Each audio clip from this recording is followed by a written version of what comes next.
You know, I had an artist that's signed to him right now come to me because they wanted to put 100%ers in front of him. Like, yo, you need some muscle behind this. And I'm like, nah, I'm good. I'm good. No, you know, what, you need a bigger mouthpiece, donations. I'm like, yeah, I do, but I don't want it from him. Why? Because I'm traumatized by him. I'm cool. Now, we've talked about this person coming up next, Tiffany Red. It was for a different case in a different video that I did where she was talking about some of the struggles that writers are going through in the music industry, not getting credit, not getting paid for certain things they're doing. But one of the things I mentioned when we talked about Tiffany Red in the past was her connection with Cassie and the entire Diddy situation. And Tiffany Red has been so outspoken throughout this process, coming to Cassie's defense, saying everything Cassie said is true. I don't know why anyone's not talking about this. People don't believe me. He's got so much power. We were in a rough situation. And now, of course, people are going to her page and commenting on some of the videos that she posted in the past. And she felt a need to speak out about it again. And also in another I told you so kind of way, like she had been talking about this. Again, we'll get to that in a second. But anyway, y'all check this out. Cassie's close friend, Tiffany Red, responds to people's criticism about what she didn't do as Cassie's friend while Diddy was abusing her. First of all, Tiffany Red's been outspoken about this for years. So we got to give her some credit. So what exactly do y'all expect for me to have done outside of be there for her in these moments? Like, the people that are like, you know, oh, you speaking now.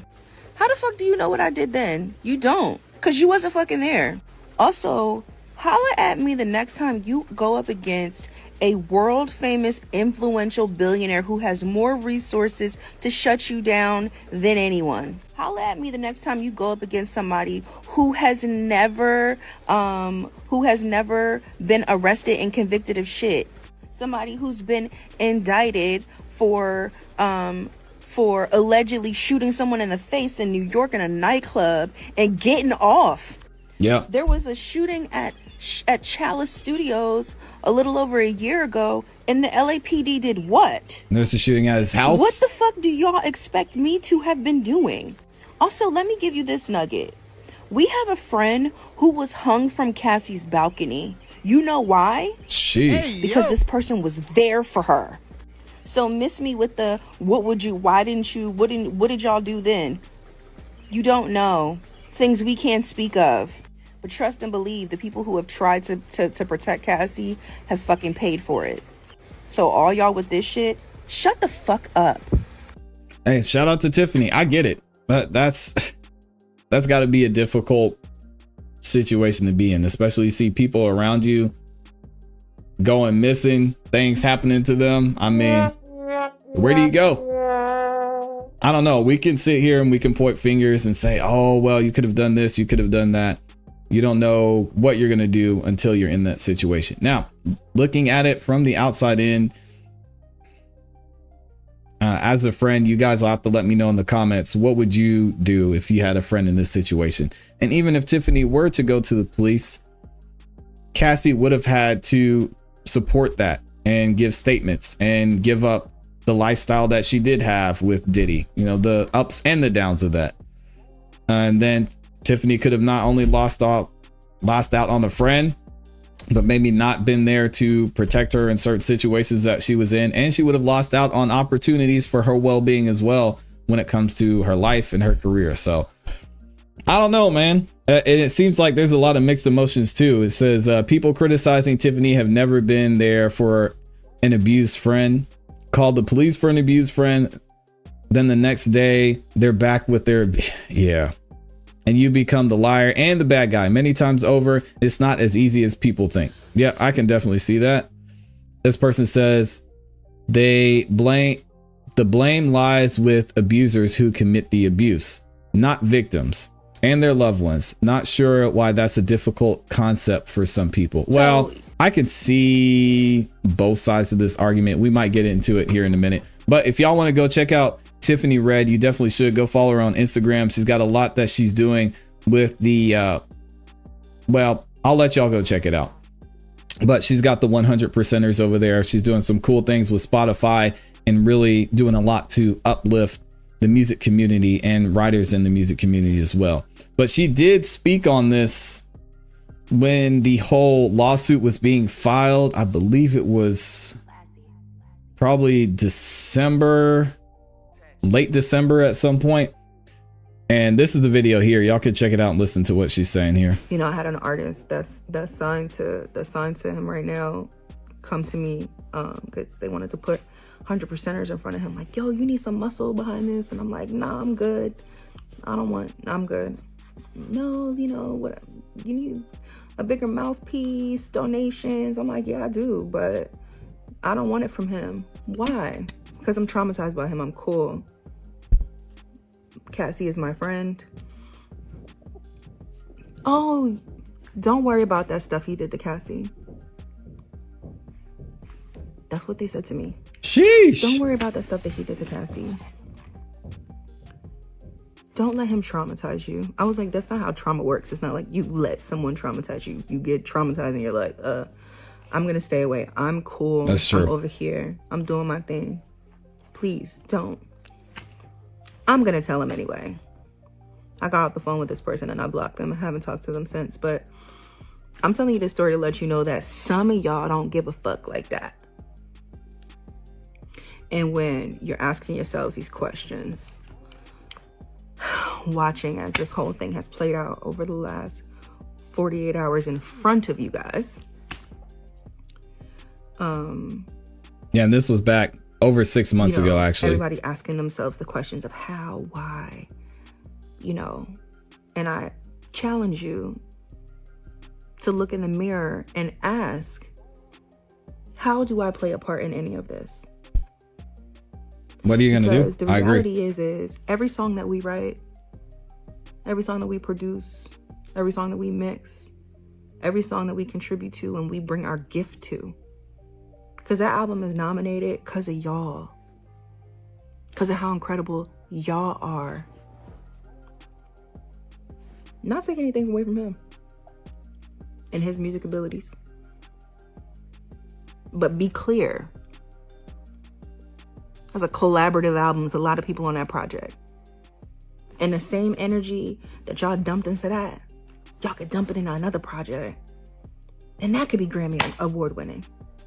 Yeah, so she goes to talk more about the writer situation, but y'all definitely go check out what she's doing with the 100%ers. Great opportunities over there that she's creating for songwriters and musicians as well. But I want to get into an interview she did back 5 months ago. So shortly after she recorded those videos over on IG, and they kind of go into some of the things that she went through in this situation, some of the things that Cassie was going through, and what she's going to try and do moving forward to help others who are going through situations like this.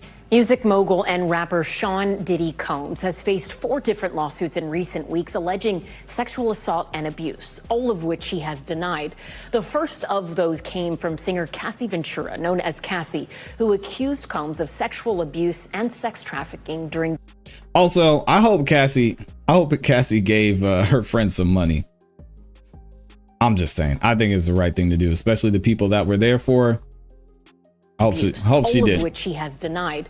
The first of those came from singer Cassie Ventura, known as Cassie, who accused Combs of sexual abuse and sex trafficking during the decade they were together. NBC's entertainment correspondent Chloe Malas spoke exclusively to a longtime friend of Cassie's who said she witnessed some troubling incidents. Chloe? Good evening, Ellison. Singer-songwriter, activist Tiffany Red had been working with Cassie on an album. Grammy award winning, by the way. Don't forget that part. Singer-songwriter, activist Tiffany Red had been working with Cassie on an album when she first met Diddy, and says that she witnessed him verbally abusing her friend. Following Cassie's settlement with Diddy, Red penned an open letter in Rolling Stone about her experience. She spoke to me about the events that she says traumatized her. I don't think people understand what it's like to be traumatized by somebody famous and rich, because you can't get away from them. Tiffany Red has written for the likes of Zendaya, Jason believe it. Derulo, and Jennifer Hudson. In 2015, she became friends with Cassie while writing songs for her album. At that point, Cassie and Diddy had been together for nearly 8 years. In a lawsuit Cassie filed last month, she detailed the abuse she says a long Diddy committed, time. They were together including for a long physical time, y'all. assault. Red says although she did not know about the alleged physical assault while working with Cassie, she did witness verbal abuse on more than one occasion, one of which took place during Cassie's 29th birthday in 2015. Red says Diddy showed up at karaoke, where Cassie and a group of friends were celebrating. So he had her back into the corner, and he was like cussing her out with his hand in her face. Later that night, Red, who was staying at Cassie's home, says That's crazy. she awoke to screaming. He's standing in the like living room area, and she's there, and he was like, emotional singing, bitch. There you are. And I just was like, oh, he's talking to me. And I remember, like, I don't know if you know what his voice sounds like, but like, I felt like I was in the presence of his monster inside, looking in his eyes, and I said to him, what did y'all do? Because I could see that she was like really sedated. That was the first time I ever seen her like high before. And then he says, Yeah, and that was mentioned in the settlement as well with the freak I offs. said to him, what did y'all do? Because I could see that she was like really sedated. That was the first time I ever seen her like high before. And then he says, tell your girl she wants some birthday. And we were like, well, I mean, he's saying this to me, and I'm like, well, she doesn't have to have sex with you if she doesn't want to. He was upset, like, you know, I guess that she didn't want to do It was with him freak off time. whatever he wanted. I don't know. I don't feel like I could advocate for myself in that moment. Like, I realized, like, oh, this guy is dangerous. Red says it was only a few months ago that Cassie told her what was really going on that night in 2015, that it all stemmed from the music executive wanting her to take part in what he called a freak-off against Yeah, there her it will. goes. What did Cassie I'm sorry, tell y'all. you I'm about? not laughing at the situation, but freak offs is just wild. I can't. Call me immature, but that's just that's crazy. These freak offs. Jesus. You know, that he would hire these like sex workers, and like they would have, you know, sex with her or whatever, and he would watch and tell them what to do. In her lawsuit, Cassie alleges she was forced to participate in freak-offs throughout her relationship with Diddy. Red learning recently one horrific detail from Cassie. She told me the only time he was willing to do anything or work on her music, go through any plans, any of that, was when she had a freak off. So all of our music, all my work, to find out that like I spent all these years writing these songs for him to rape my friend to, like, is just disgusting. In the lawsuit, Cassie Dang. detailed the physical abuse she says Diddy committed, including an instance where she was put in a hotel room for days to heal. Red says Cassie recently told her about Diddy giving her a black eye before the premiere of her 2016 film, The Perfect Match. I remember one time her telling me that, I think it might have been The Perfect Match, that movie that she was in, and Yeah. she told me that she had a black eye under her makeup. Do you believe Diddy is a dangerous person? Yes, I do. Why? I mean, look at his rap sheet. An attorney for Cassie declined I'll to be interested. I haven't looked at this yet. I'd be interested to see what the comments say, because I know a lot of people were skeptical about what was going on. I was, honestly, because we hadn't really seen any evidence of it, and there had been accusations before, he said, but it looks like a lot of people are supporting what Tiffany's saying. This person says, glad to see this on mainstream media. They said it's great that Cassie had a supportive friend. So many people have to process their trauma alone. He should go to prison for the rest of his life. Very sick person. When an accuser starts talking on the news, it's coming to an end soon. Ooh. Well, they were right. 6 months later. to comment. Diddy's attorney did not respond. In 2015, Diddy was arrested on 3 counts of assault with a deadly weapon and other charges for allegedly beating up his son's football coach. Prosecutors declined to file felony charges related to that arrest. 24 hours after Cassie filed her lawsuit, she and Diddy announced that they had reached an undisclosed settlement. Combs released a statement saying, "We have decided to resolve this matter amicably. I wish Cassie and her family all the best." His lawyer adding that the settlement was, quote, "in no way an admission of wrongdoing." I mean, I just feel like it's PR. He's settled because he doesn't want to go to court. Diddy's music career spans 3 decades, including Yeah, I don't three think Grammy anybody wants to go to Awards, court. and the creation of Bad Boy Records, representing artists from Mary J. Blige to the late Notorious B.I.G. In September, he was awarded MTV's Global Icon Award. But since the allegations surfaced, Hulu scrapped a reality series about his family, and the Recording Yeah, I Academy wonder said why. they are considering to rescind his invite to this year's Grammys. Dang. You know, I think a lot of people, especially in the black community, are, you know, I've seen the narrative of like, you know, they just trying to take a black man down. And it's just like, that's not what this is about. That's not. Y'all said the audio's breaking up. It should be good.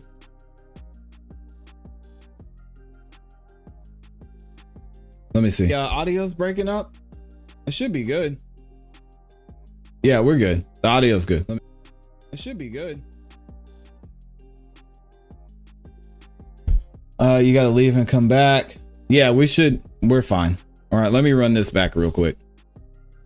And the black community are, you know, I've seen the narrative of like, you know, they just trying to take a black man down. And it's just like, that's not what this is about.